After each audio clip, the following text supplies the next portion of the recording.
I'm going to share with you one of my favourite stories about change and innovation. That story highlights the reasons that organisations sometimes find it so difficult to change consistently, and why when they do change, it's often such a big upheaval because they have to bridge such a big gap between where they've come from and the world as it exists today. My name's Simon Tyson. I'm the CEO of The Real Learning Experience.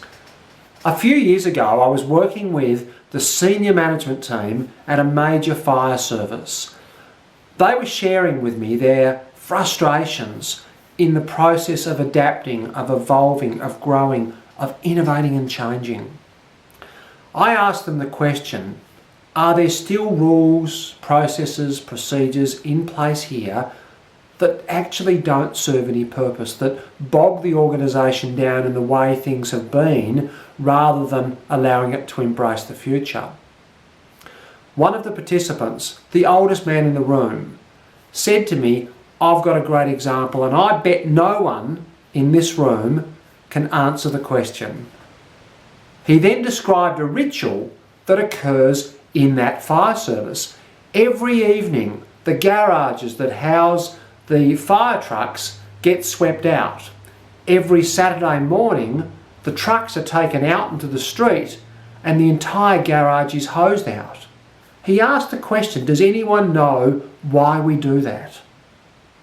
A bunch of people came up with various answers about discipline and routine and all that sort of stuff, but none of the answers were accurate.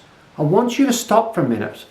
Think about why they might have been doing this. Can you think of a valid reason in today's world that might apply? Or perhaps the valid reason only applied in a world gone by?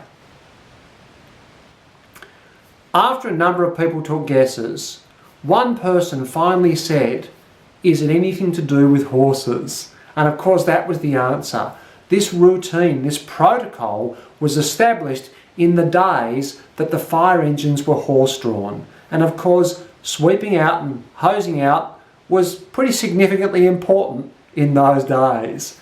With those days long gone, this organisation was still working to the same protocol.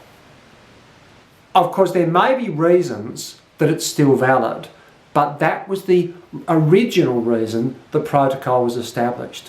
One of the problems organisations have is as the world changes, we build new protocols, new rules, new processes, but we forget to clear out the old ones. And as a result, people get tied up with all this deadwood. There's rule upon rule, protocol upon protocol, and often people feel they can't move for the boundaries they have to work within.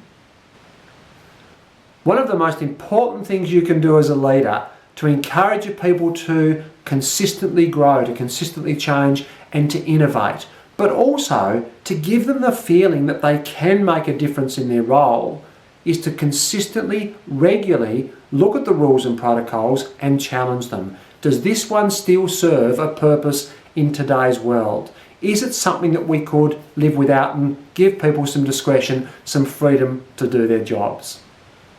Anytime people feel that they're able to use their initiative without staggering into some red tape, some old-fashioned rules, they're much more likely to feel empowered and engaged, which after all is the objective of every leader. Thank you again for watching.